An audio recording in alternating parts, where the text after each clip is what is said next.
નમસ્કાર દર્શક મિત્રો, દૂરદર્શન સમાચારમાં હું માનુશ્રી પટેલ આપનું સ્વાગત કરું છું અને સમાચારની શરૂઆત કરીશું હેડલાઇન્સથી। કેરળના વાયનાડમાં ભૂસ્ખલનના કારણે તારાજી મૃત્યુઆંક વધીને પહોંચ્યો 122 પર। સેનાની મદદથી ચાલી રહ્યું છે રેસ્ક્યુ ઓપરેશન। અનેક રાજ્યોએ પણ મદદ માટે લંબાવ્યો હાથ। કેરળમાં 2 દિવસનો રાજકીય શોક, તમામ સાર્વજનિક સમારોહ સ્થગિત।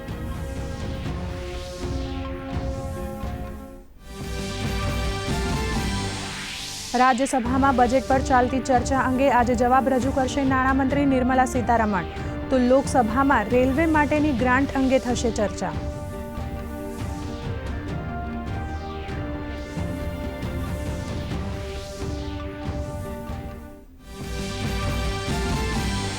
દિલ્હીની કોચિંગ દુર્ઘટના મુદ્દે આજે હાઈકોર્ટમાં સુનાવણી। દુર્ઘટના અંગે ઉચ્ચ કક્ષાએ તપાસ કરવાની માંગ। બેઝમેન્ટમાં પાણી ઘૂસતા 3 વિદ્યાર્થીઓ ડૂબી જવાથી થયા હતા તેમના મૃત્યુ।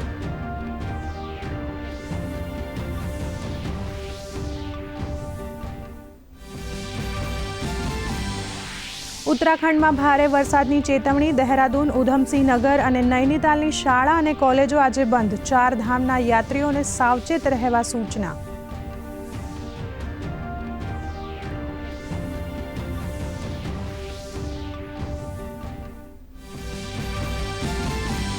ચોવીસ કલાકમાં રાજ્યના 169 તાલુકામાં વરસાદી માહોલ। પાટણ શહેર અને સરસ્વતી તાલુકામાં સૌથી વધુ 5 ઇંચ વરસાદ।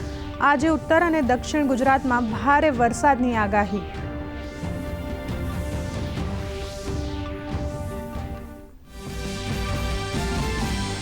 રાજ્યમાં ચાંદીપુરાના વાયરસના સંક્રમણમાં વધારો। પોઝિટિવ કેસની સંખ્યા પહોંચી 51 પર, જ્યારે 137 બાળકોમાં ચાંદીપુરા વાયરસના શંકાસ્પદ લક્ષણ। અત્યાર સુધી 56 બાળકોએ ગુમાવ્યો જીવ।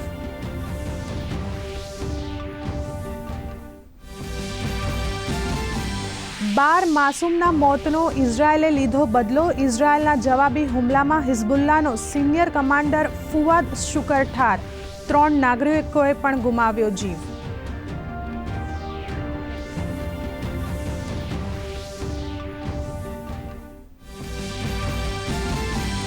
ત્રીજી ટી20 મેચમાં શ્રીલંકાને સુપર ઓવરમાં હરાવી ભારતે 3-0થી સિરીઝ પર મેળવ્યો કબજો। સુપર ઓવરમાં 2 રન આપનાર વોશિંગ્ટન સુંદર બન્યા પ્લેયર ઓફ ધી મેચ।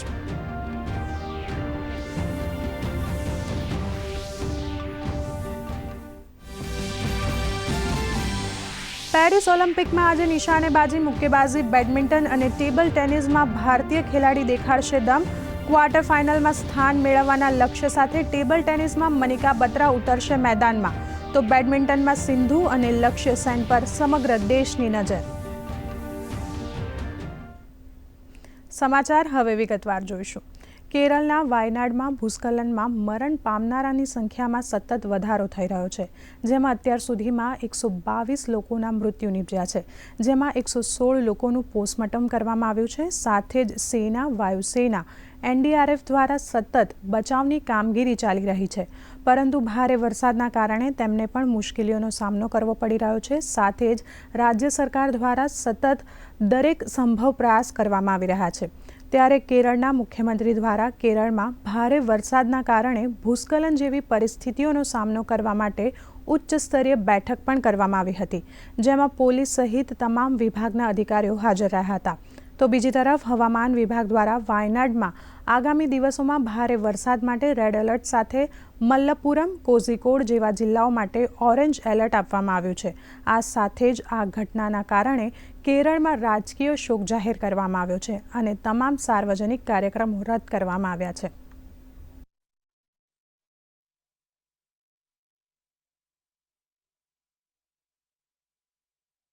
आज जो मौसम है वो थोड़ा सा बेहतर हुआ है कल के मुकाबले, और सुबह ज़रूर यहाँ पर काफ़ी तेज़ बारिश हो रही थी, लेकिन इस समय बारिश रुकी हुई है और जिसके कारण जो रेस्क्यू ऑपरेशन है उसमें तेज़ी आई है, क्योंकि बारिश की वजह से और जगह जगह जो बड़े बड़े बोल्डर वहाँ पर मौजूद थे, उसकी वजह से जो भारी मशीन थी वो रेस्क्यू वाले इलाके में नहीं पहुंच पा रही थी। इसके अलावा जो मौसम है वो भी चुनौतियां खड़ा कर रहा था, लेकिन अच्छी बात है कि कुछ समय पहले मौसम जो कह सकते हैं कि साफ हुआ है, बारिश रुकी है और हल्की सी जो धूप है वो निकली है। अगर यही मौसम बरकरार रहता है तो रेस्क्यू ऑपरेशन में ना केवल तेजी आएगी बल्कि जल्द से जल्द जो भी लोग फंसे हैं उनको सुरक्षित निकाल भी लिया जाएगा। हालांकि 4000 से ज्यादा लोगों को सुरक्षित निकाला है। केंद्र सरकार लगातार स्थिति पर नजर बनाए हुए है। एनडीआरएफ की टीम है, इसके अलावा जो सेना है और नौसेना है वो लगातार रेस्क्यू ऑपरेशन कर रही है। लगातार जो हेलीकॉप्टर हैं वो लगातार उड़ रहे हैं ताकि जो लोग फंसे हुए हैं उनको निकाला जा सके। આજે રાજ્યસભામાં બજેટ ઉપર ચર્ચા પૂર્ણ થશે, જેમાં અંતમાં નાણાપ્રધાન નિર્મલા સીતારમણ ચર્ચાનો જવાબ આપશે. સાથે લોકસભામાં આજે રેલવેના અનુદાન માટે માંગ વધુ પ્રબળ બનશે. સાથે જ આજે ભારતીય વાયુયાન વિધેયક પણ રજૂ કરવામાં આવશે. ગતરોજ નાણાપ્રધાને લોકસભામાં વિપક્ષ દ્વારા કરવામાં આવેલા બજેટને લગતા પ્રશ્નનો જવાબ આપ્યો હતો. તેમણે મોંઘવારી અને બેરોજગારીને લગતા પણ પ્રશ્નનો જવાબ આપ્યો હતો. સાથે જ અગ્નિવીર, સંસદીય મર્યાદા અને દેશના ઉદ્યમીઓને બદનામ કરવાના મુદ્દા ઉપર વિપક્ષ પર આકરા પ્રહાર કર્યા હતા. દિલ્હી કોચિંગ દુર્ઘટનામાં 3 વિદ્યાર્થીઓના મોતના મામલે દિલ્હી કોર્ટમાં કરવામાં આવેલ જનહિતની અરજી ઉપર આજે સુનાવણી થશે, જેમાં દુર્ઘટનાની તપાસથી લઈને ઉચ્ચ સ્તરીય માંગ કરવામાં આવી છે. તો બીજી તરફ મંગળવારના રોજથી ધરણા પર બેઠેલા વિદ્યાર્થીઓએ અનિશ્ચિત સમય માટે ભૂખ હડતાલનું એલાન કર્યું છે. આ વિદ્યાર્થીઓએ કહ્યું હતું કે જ્યાં સુધી દિલ્હી સરકારના અધિકારીઓ દ્વારા તેમને મળવા નહીં આવે ત્યાં સુધી આ હડતાલ ચાલુ રહેશે. વધુમાં તેમણે કહ્યું હતું કે જે રીતે અહીંયા વિદ્યાર્થીઓ સાથે વર્તન કરવામાં આવે છે તેને બદલવામાં આવે, જેથી આવી દુર્ઘટનાઓનું પુનરાવર્તન ન થાય. ઉત્તરાખંડમાં આગામી 2 દિવસ સુધી સામાન્યથી ભારે વરસાદની આગાહી હવામાન વિભાગ દ્વારા કરવામાં આવી છે. હવામાન વિભાગે તેહરી, દહેરાદૂન, પૌડી, બાગેશ્વર, ચંપારણ, નૈનીતાલ અને ઉધમસિંહનગર માટે રેડ એલર્ટ આપ્યું છે. સાથે જ લોકોને સાવધાન રહેવાની પણ અપીલ કરવામાં આવી છે. તકેદારીના ભાગરૂપે આજે દહેરાદૂન, નૈનીતાલ અને ઉધમસિંહનગરની શાળાઓ બંધ રાખવામાં આવી છે.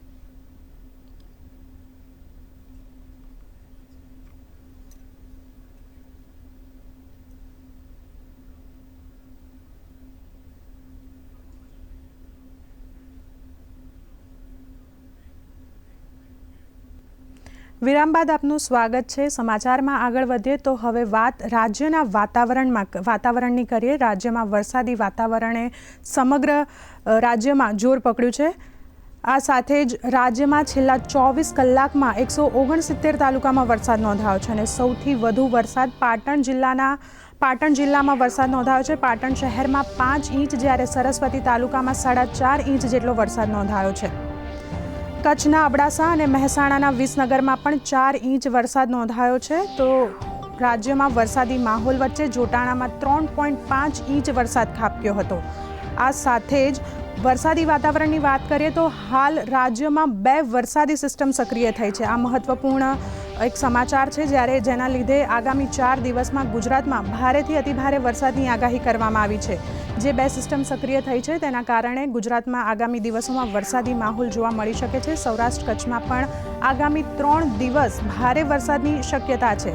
રાજ્યમાં સરેરાશ 60.78% વરસાદ વરસી ચૂક્યો છે અને સૌથી વધુ વરસાદ કચ્છ જિલ્લામાં વરસ્યો છે, જેની ટકાવારી જોઈએ તો 84.57% વરસાદ કચ્છમાં વરસ્યો છે, જ્યારે ઉત્તર અને પૂર્વ ગુજરાતમાં માત્ર 43% જ વરસાદ વરસ્યો છે. એટલે કહી શકાય કે ઉત્તર અને પૂર્વ ગુજરાતમાં વરસાદ ઓછો વરસ્યો છે. આ સમાચારમાં આગળ વધીએ તો વરસાદની આગાહીના પગલે રાહત કમિશનર આલોક કુમાર પાંડેના અધ્યક્ષસ્થાને વેધર વોચ ગ્રુપની બેઠક યોજાઈ હતી. આ બેઠકમાં આગામી સમયમાં ભારે વરસાદની આગાહીને ધ્યાનમાં રાખીને લાઇન ડિપાર્ટમેન્ટમાં નોડલ અધિકારીઓ સાથે મુદ્દાવાર ચર્ચા કરવામાં આવી હતી, જેમાં પ્રવર્તમાન પરિસ્થિતિને અનુલક્ષીને પશુપાલન, ઉર્જા, પેટ્રોકેમિકલ્સ, કૃષિ, CWC, માર્ગ અને મકાન, આરોગ્ય અને પરિવાર કલ્યાણ પંચાયત, GMB, શહેરી વિકાસ વિભાગ, સિંચાઈ વિભાગ વગેરે વિભાગોના નોડલ અધિકારીઓ સાથે વરસાદની સ્થિતિ અંગે ચર્ચા કરાઈ હતી. થોડા દિવસના વિરામ બાદ જામનગર જિલ્લામાં મેઘસવારી આવી પહોંચી હતી. ક્યારેક ધીમી ધારે તો ક્યારેક ધોધમાર વરસાદ વરસ્યો હતો. જામનગર શહેરમાં વરસાદના કારણે ઠેક ઠેકાણે પાણી વહેતા થયા હતા. જામનગર જિલ્લાના જામજોધપુર અને કાલાવાડ તાલુકામાં 1.5 થી 3 ઇંચ વરસાદ વરસ્યો હતો.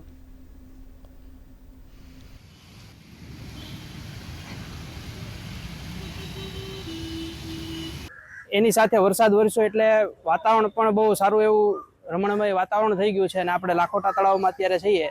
જો ઝાડવાઓમાં પણ વૃક્ષોમાં પણ કંઈક ગેલ આવી ગયો છે. પશુ પક્ષીઓમાં પણ હર્ષોલ્લાસથી વરસાદનો આનંદ માણી રહ્યા છે. બધા ડેમ પણ 90% છે એ ભરાઈ ગયા છે.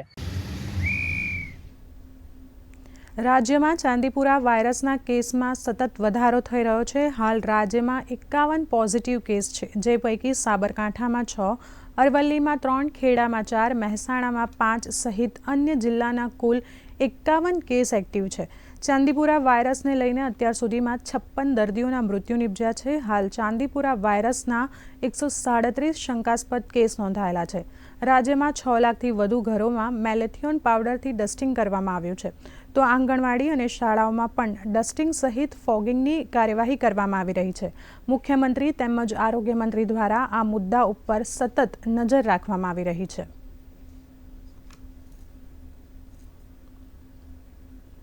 પ્રધાનમંત્રી કુસુમ યોજના 2024થી દેશના ખેડૂતો ઉપર મહત્તમ ધ્યાન આપવામાં આવ્યું છે. જાહેર કરાયેલી કુસુમ યોજના 2024 પણ મહત્વની યોજના છે. શું છે આ યોજનામાં ખાસ, આવો જાણીએ આ અહેવાલમાં. ખેતીને સરળ બનાવવા માટે સરકાર દ્વારા ઘણી યોજનાઓ ચલાવવામાં આવી રહી છે. આમાંની એક યોજના પીએમ કુસુમ યોજના છે. ખેડૂતોની આવક વધારવા, સિંચાઈના સાધનો પૂરા પાડવા માટે ભારત સરકારે પ્રધાનમંત્રી કિસાન ઉર્જા સુરક્ષા ઉત્થાન મહાઅભિયાન નામની યોજના શરૂ કરી. આ યોજના હેઠળ સૌર ઉર્જાનો ઉપયોગ કરવા માટે ખેડૂતોને નાણાકીય સહાય અને ટેકનોલોજીની સહાય પૂરી પાડવામાં આવે છે. આ યોજના દ્વારા ખેડૂતો પાણીનો સંગ્રહ કરી શકે છે અને સોલર પંપ અને સૌર ઉર્જા સિસ્ટમનો ઉપયોગ કરીને તેમના પાકને સિંચાઈ આપી શકે છે. યોજના દ્વારા ખેડૂતોને સબસિડી પર સોલર પંપ આપવામાં આવી રહ્યા છે. આ મુદ્દે આજે સંસદમાં પણ કેન્દ્રીય કૃષિ મંત્રી शिवराज सिंह चौहाने વધુ માહિતી આપી હતી. कुसुम ए में अगर बंजर भूमि पर कोई सोलर पैनल बिछा के बिजली उत्पादित करना चाहे तो कर सकता है.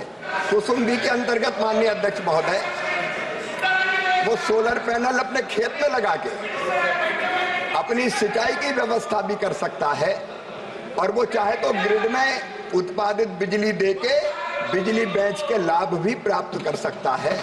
और कुसुम सी योजना के अंतर्गत माननीय अध्यक्ष महोदय वो अपना सोलर पैनल लगा के अपनी खेत की सिंचाई की व्यवस्था भी कर सकता है. પીએમ કુસુમ યોજના હેઠળના લાભો: સૌર ઉર્જાનો ઉપયોગ કરવા માટે નાણાકીય સહાય મેળવી શકાય, ઓછા ખર્ચે સારી સિંચાઈ, વીજ પુરવઠો, પ્રદૂષણ નિયંત્રણ, આર્થિક સ્વતંત્રતા. ખેડૂતો આ યોજના હેઠળ બંજર જમીન પર 10,000 મેગાવોટ વિકેન્દ્રિત રિન્યુએબલ એનર્જી પાવર પ્લાન્ટનું નિર્માણ કરી શકે છે. આ યોજનાનો હેતુ ખેડૂતોની વધારાની વીજળીનું વેચાણ કરીને અને ડીઝલ પર તેમની વધુ પડતી નિર્ભરતા ઘટાડીને તેમની આવક વધારવાનો છે. ત્યારે હવે જાણીએ કે ગુજરાતમાં આ યોજનાથી ખેડૂતોને શું લાભ થઈ રહ્યો છે. પીએમ કુસુમ યોજના અંતર્ગત ખેતરમાં જ્યાં વીજળી પહોંચી શકતી નથી તેવી જગ્યાએ પણ ખેડૂતો હવે ટ્યુબવેલ બનાવી અને પાણી મેળવી શકે છે. ઉત્તર ગુજરાતના તળ ખાસ કરીને નર્મદાના પાણીથી સુજલામ સુફલામ આવવાથી અને તળાવોમાં જે પાણી ભરવાની જે સરકારે પાઇપલાઇનની યોજનાઓ લાગુ કરી છે, આ યોજનાઓના કારણે પીએમ કુસુમ યોજના ખૂબ લોકપ્રિય બની રહી છે. સોલાર પેનલ થકી વોટર પંપ ચલાવવા અને ડ્રીપ ઇરિગેશન, સ્પ્રિંકલર સિસ્ટમ આ બધું જ લાગુ કરવાના કારણે આ પીએમ કુસુમ યોજના ખેડૂતો માટે આશીર્વાદરૂપ સાબિત થશે. સરકાર આ મુદ્દે વધુને વધુ જો રિન્યુએબલ એનર્જીનો ઉપયોગ ખેતી ક્ષેત્રે થશે તો ખેડૂતો પોતાની ખેતીનો ખર્ચ તો ઘટાડી શકશે, સાથે સાથે જે કહી શકાય કે એક નવા પરિણામો તરફ ઉત્તર ગુજરાત આગળ વધશે. પ્રધાનમંત્રી કુસુમ યોજના હેઠળ ખેડૂતોને 60% સબસિડી પર સોલર પંપ મળે છે. સરકાર તેમના ખેતરની આસપાસ સોલર પંપ પ્લાન્ટ લગાવવા માટે ખર્ચના 30% સુધીની લોન આપે છે. તેથી ખેડૂતોને આ પ્રોજેક્ટનો માત્ર 10% જ ખર્ચ કરવો પડશે. આ યોજના દ્વારા ખેડૂતોની સિંચાઈની સમસ્યાનો ઉકેલ લાવી શકાશે. બ્યુરો રિપોર્ટ, દૂરદર્શન સમાચાર, અમદાવાદ. શ્રાવણ મહિનામાં સોમનાથ મંદિરમાં ધ્વજાપૂજન માટે ટ્રસ્ટ દ્વારા તૈયારીઓ શરૂ થઈ ગઈ છે. આવતા સોમવારે એટલે કે 5 ઓગસ્ટથી શ્રાવણ મહિનો શરૂ થવાનો છે. શ્રાવણ મહિનામાં મહાદેવના દર્શને આવતા ભક્તોની પહેલી પસંદગી મહાદેવની ધ્વજા પૂજા હોય છે. સ્થાનિક બહેનો મોટી સંખ્યામાં મહાદેવની ધ્વજા બનાવીને આર્થિક ઉપાર્જન કરીને આત્મનિર્ભર પણ બને છે. સોમનાથ મંદિર પરિસરમાં શ્રાવણ મહિનામાં વધુ સંખ્યામાં ધ્વજા પૂજા થઈ શકે તે માટે બહુસ્તરીય વ્યવસ્થા કરવામાં આવી છે. ધ્વજા પૂજા માટે અલાયદા સ્ટાફ, પૂજન સામગ્રી આ સહિતની વ્યવસ્થાઓ કરવામાં આવી છે. શિખર ઉપર ધ્વજા ચડાવવામાં આવે છે. આ ધ્વજાની ચોક્કસ એની ડિઝાઇન નક્કી કરી અને સ્થાનિક મહિલાઓ દ્વારા આ ધ્વજા તૈયાર કરવામાં આવે છે. સોમનાથ મંદિરમાં ધ્વજા પૂજાનો સમય સવારે 7:30થી લઈને સાંજે 5:30 સુધીનો હોય છે. એટલે ગમે ત્યારે કોઈ માણસ આવી અને પોતે ધ્વજા પૂજા નોંધાવી ધ્વજા પૂજા કરી અને ભગવાનને ધ્વજા ચડાવી શકતા હોય છે. રાજકોટની ગૌરી અંગ્રેજી માધ્યમ સ્કૂલમાંથી લિવિંગ સર્ટિફિકેટ આપવામાં ન આવતા ફરિયાદ કરવામાં આવી હતી. જે બાદ પોલીસને સાથે રાખીને તપાસ કરવામાં આવતા ગૌરી ઇંગ્લિશ મીડિયમ સ્કૂલની ઓફિસમાંથી જુદી જુદી સ્કૂલના લિવિંગ સર્ટિફિકેટ મળી આવ્યા હતા અને આ શાળા ડમી હોવાનું સામે આવ્યું હતું.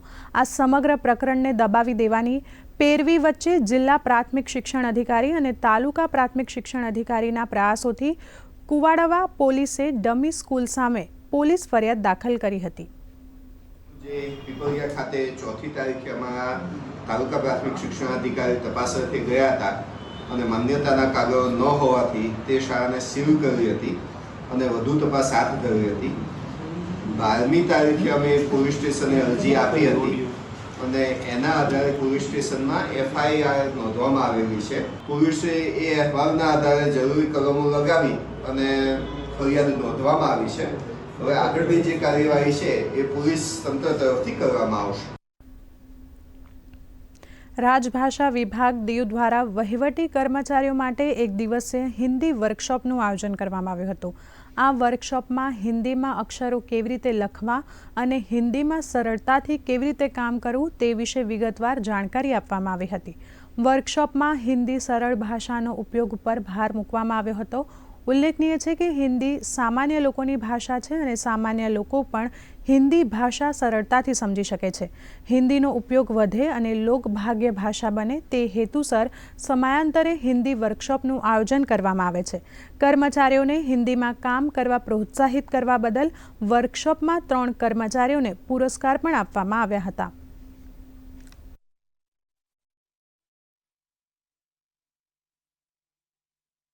इसका उद्देश्य हिंदी के प्रचार प्रसार को सुनिश्चित करना था.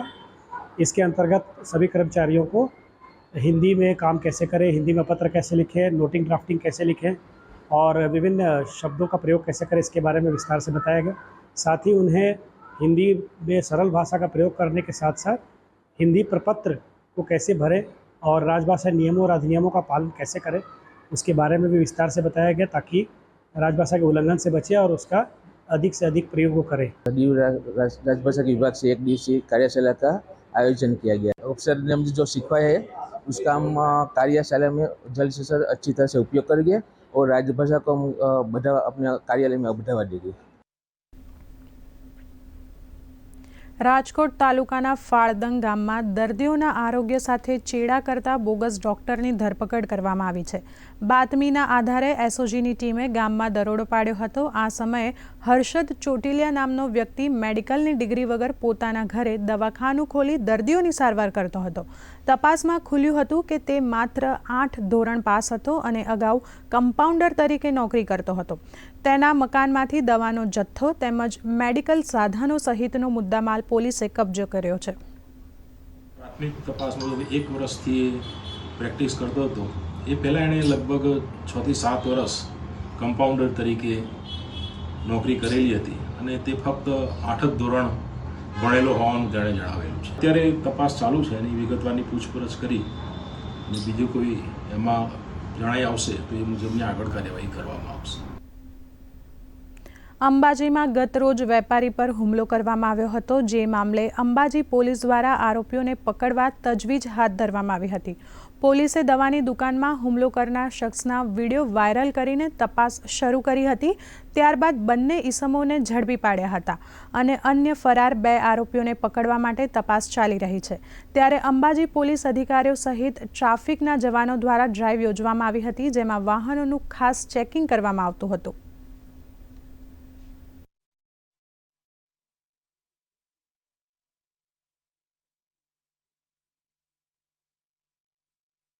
અંબાજી ટાઉનમાં મેડિકલ સ્ટોર ઉપર કોઈ બાબતે સામાન્ય બોલાચાલી થતાં કોઈ આદિવાસી છોકરાઓએ બહાર શાકની લારીમાંથી ટામેટાં અને બીટ લઈ દુકાનમાં મારેલ. એ બાબતનો વિડીયો અમારી પાસે આવતા આ લોકોની ઓળખાણ કરી સીસીટીવી ફૂટેજ જોઈ અને ઓળખ પ્રસ્થાપિત કરી ઘોડા ટાંકણી ગામમાંથી આ લોકોને 2 આરોપીને લાવવામાં આવ્યા છે. 2 આરોપી બીજા હજુ બાકી છે, તેમની શોધખોળ ચાલુ છે. મુખ્યમંત્રી ભૂપેન્દ્ર પટેલે કચ્છના મુન્દ્રા તાલુકાના કારા ઘોઘા પાસે 600 એકરમાં આકાર પામેલા એન્કરવાલા નંદી સરોવર, નંદનવન તથા વન અભયારણ્યની મુલાકાત લીધી હતી. ભગવાન મહાવીર પશુ રક્ષા કેન્દ્ર એન્કરવાલા અહિંસા ધામ દ્વારા પર્યાવરણ તથા પશુઓના જતન માટે નિર્માણ પામેલા પ્રકલ્પોને મુખ્યમંત્રીએ બિરદાવ્યા હતા. 5 લાખ વૃક્ષો સાથે આકાર પામતા નંદનવનમાં પશુઓના અભયારણ્ય, ગોવર્ધન પર્વત, તપોવન ધામ, કૈલાસ ઉપવન, ગોકુળધામ તથા વાત્સલ્ય ધામને નિહાળીને સરહદી કચ્છમાં દાતાઓની સખાવતથી થતી ઉત્કૃષ્ટ કામગીરીની મુખ્યમંત્રીએ સરાહના કરી હતી. વરસાદની સિઝનમાં રાજ્ય સરકારે ખેડૂતો માટે મહત્વપૂર્ણ નિર્ણય લીધો છે, જેમાં રાજ્યમાં લોક ભાગીદારીથી બિનઉપયોગી બંધ ખાનગી ટ્યુબવેલ રિચાર્જ કરવામાં આવશે. જળ સંપત્તિ મંત્રી કુંવરજી બાવળિયાએ આ માટે ₹150 કરોડની ભૂગર્ભ જળ રિચાર્જ યોજનાને મંજૂરી આપી છે. રાજ્યમાં અંદાજે 10,000 જેટલા બંધ ખાનગી ટ્યુબવેલ બોરને વરસાદી પાણીથી રિચાર્જ કરાશે, જે માટે 90% ખર્ચ સરકાર આપશે અને 10% લોક સહયોગ મેળવાશે. આ યોજનાથી ભૂગર્ભ જળસ્તર ઊંચા આવવાથી વીજ વપરાશ ઘટવાની સાથે ખેડૂતોની આવકમાં પણ વધારો થશે. ઉલ્લેખનીય છે કે રાજ્યભરમાં દર વર્ષે સુજલામ સુફલામ જળ અભિયાન થકી ભૂગર્ભ જળનું સ્તર ઊંચું લાવવા ખાસ મિશન મોડ પર કાર્ય થઈ રહ્યું છે. મહેસાણા જિલ્લામાં વડનગર તાલુકાના ઊંડણી ગામમાં નટવરભાઈ પરમાર છેલ્લા 24 વર્ષથી મેરઠ, ઉત્તર પ્રદેશ ખાતે લશ્કર યુનિટમાં 336 FD રેજિમેન્ટમાં હવાલદાર તરીકે તોપખાનામાં ફરજ બજાવતા હતા. તેઓ અચાનક બીમાર થતાં તેમણે પુણેની મિલિટરી હોસ્પિટલમાં તેમને ખસેડવામાં આવ્યા હતા અને સારવાર અપાઈ રહી હતી. સારવાર દરમિયાન આ જવાન શહીદ થતાં તેમના પાર્થિવ દેહને માદરે વતન ઊંડણી ગામે લાવવામાં આવ્યા હતા. શહીદ જવાનના પરિવારજનો તેમજ સમગ્ર પંથકમાં શોકનું મોજું ફેલાઈ ગયું હતું. પ્રશાસન દ્વારા આયોજિત અંતિમ યાત્રામાં હજારો લોકો જોડાયા હતા. ગુજરાત રાજ્ય નિવૃત્ત લશ્કરી જવાન એસોસિએશન તેમજ ઉત્તર ગુજરાત મિલિટરી સંગઠનના પ્રમુખ દીપેશ શેઠ અને હરગોવિંદ પરમાર, ઊંઝાના ધારાસભ્ય કિરીટ પટેલ, ખેરાળુ કોંગ્રેસના અગ્રણી મુકેશ ચૌધરી સહિતના કાર્યકર્તાઓ આ અંતિમ સંસ્કારની વિધિમાં હાજર રહ્યા હતા. પરમાર નટવરભાઈ મણીલાલ બીમાર પડી ગયા. એમને કમાન્ડ હોસ્પિટલ પૂનામાં દાખલ કર્યા હતા અને ત્યાં તેમનું દેહાંત થયું છે. આ ભારતીય સેના માટે બહુ દુઃખની વાત છે. અમારા ગુજરાત રાજ્યના પ્રમુખ પણ હાજર આપી અને ટોટલી સલામી આપી અને આ સૈનિકને અંતિમ વિદાય કરી. સાથે સાથે અમારું સંગઠન તેમની પત્નીને, જે એમને વીર નારી કહેવાય છે, તેમને જ્યાં સુધી અમારો સહયોગ રહેશે ત્યાં સુધી એમને સહયોગ કરીશું. અને સમાજે જે વખતે અંતિમ સંસ્કાર નીકળ્યા એ તમામ સમાજના લોકોએ જે જન્મની જે સન્માનમાં સલામી આપવા માટે જે પધારી હતી તેમને અમે ખૂબ ખૂબ અભિનંદન પાઠવીએ છીએ કે આ વીર જવાનને આટલી માનભેર તેમને વિદાય કરી. સરકારે કુપોષણના મુદ્દાને ઉચ્ચ પ્રાથમિકતા આપેલી છે. આદિવાસી બહુલતા ધરાવતા છોટાઉદેપુર જિલ્લામાં પણ સરકારી આંગણવાડી સેવા યોજના, પોષણ અભિયાન અને umbrella integrated child development service scheme હેઠળ તે દિશામાં સક્રિય છે. 6 વર્ષથી ઓછી વયના બાળકો, સગર્ભા સ્ત્રીઓ અને સ્તનપાન કરાવતી માતાઓ અને કિશોર વયની કન્યાઓને કેન્દ્રમાં રાખીને આ કાર્યક્રમ હેઠળ કુપોષણને ડામવા પ્રયાસ થઈ રહ્યા છે. આંગણવાડીના કેન્દ્રમાં માધ્યમથી બાળક ગર્ભમાં હોય ત્યારથી બાળકને પૂરતું પોષણ મળે તે માટે સગર્ભા માતાને પોષણક્ષમ આહાર પૂરું પાડવામાં આવે છે. આમ સરકાર દ્વારા માતા અને બાળક બંનેના પોષણ માટે પૂરતા પ્રયાસો કરાઈ રહ્યા છે. મુખ્યમંત્રી માતૃશક્તિ યોજના જે અંતર્ગત જ્યારથી સગર્ભા બહેનની નોંધણી આંગણવાડીમાં કરાવવામાં આવે છે ત્યારથી એમને તુવેર દાળનું 1 પેકેટ, તેલનું 1 પેકેટ તેમજ ચણાના 2 પેકેટ દર મહિને આપવામાં આવે છે. બાળકના 2 વર્ષ થાય ત્યાં સુધી આ લાભ આપવામાં આવે છે. અમે અહીં ગૃહકૃપામાં રહીએ છીએ. અહીંયા બાલ મંદિરે દરરોજ લઈને આવીએ છીએ. 7 પેકેટ આનેવાલા બાલ વાટિકામાંથી મળે એ આપીએ છીએ અને શેરો, ચૂકડી, પૂરીઓ એવું બનાવીને ખવડાવીએ છીએ. અહીંયા નાસ્તો કરે છે, સારું રમે છે, ઘરે દૂધ આપે છે એ પીવડાવીએ છીએ. સરકાર દ્વારા જે વસ્તુ આપે એનાથી બાળક તંદુરસ્ત રહે છે, સારું રહે છે.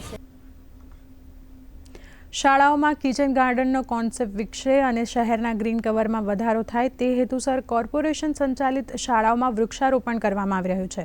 કોર્પોરેશનની 449 સ્કૂલોના શિક્ષકોને 2 વૃક્ષોની જવાબદારી સોંપવામાં આવી છે. વૃક્ષોના વિકાસનું મોનિટરિંગ કરવા માટે દરેક વૃક્ષને જીઓ ટેગિંગથી જોડવામાં આવશે. અધિકારીઓ દ્વારા દર મહિને તેનું મોનિટરિંગ થશે. આ તમામ વૃક્ષોને વાવેતર કરારની માતાના નામ સાથે જોડવામાં આવ્યા છે, જેથી વૃક્ષનું લાગણીપૂર્વક જતન થઈ શકે. 10,000 વૃક્ષ વાવવાના લક્ષ્યાંક સાથે વૃક્ષારોપણ અભિયાન હાથ ધરવામાં આવ્યું છે.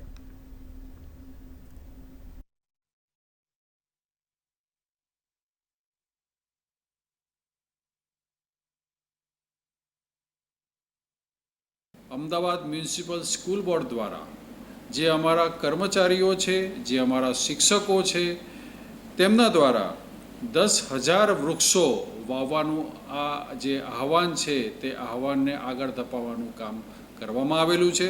મને જણાવતા આનંદ થાય છે કે અમદાવાદ મ્યુનિસિપલ કોર્પોરેશનના 4,702 શિક્ષકો, કર્મચારીઓ આ બધા જ દ્વારા 10,000 વૃક્ષો વાવવાનું કામ અત્યારે થયેલું છે કે પ્રધાનમંત્રી શ્રી અને મુખ્યમંત્રી શ્રીનો આહવાન એક પેડ માં કે નામ તે અંતર્ગત પોતાના માતુશ્રીના જન્મદિવસ નિમિત્તે, કદાચ જો માતુશ્રી હયાત ના હોય તો તેમની તિથિ નિમિત્તે આ વૃક્ષો વાવવાનું કામ થયેલું છે. આજે મને કહેતો આનંદ થાય છે કે અમારા તમામ શૈક્ષણિક અને બિન શૈક્ષણિક કર્મચારીઓ મળીને અમારા જે નગર પ્રાથમિક શિક્ષણ સમિતિની 449 શાળાઓ જે 284 કેમ્પસની અંદર બેસે છે, આ તમામ કેમ્પસની અંદર આયોજનબદ્ધ વૃક્ષો માતાને નામ ઉપર વાવવા માટેનો અમે એક સારો પ્રયાસ કર્યો છે, ઉમદા પ્રયાસ કર્યો છે. અને 6 થી 8ના 60,000 બાળકોને પણ એમના માતા પિતાને આવા વૃક્ષો વાવવા માટે એ લોકો સંદેશાદૂત બને એ માટે અમે પ્રયત્ન કર્યો છે. દર્શક મિત્રો, આ સાથે જ સમાચાર અહીં સમાપ્ત થાય છે. નમસ્કાર.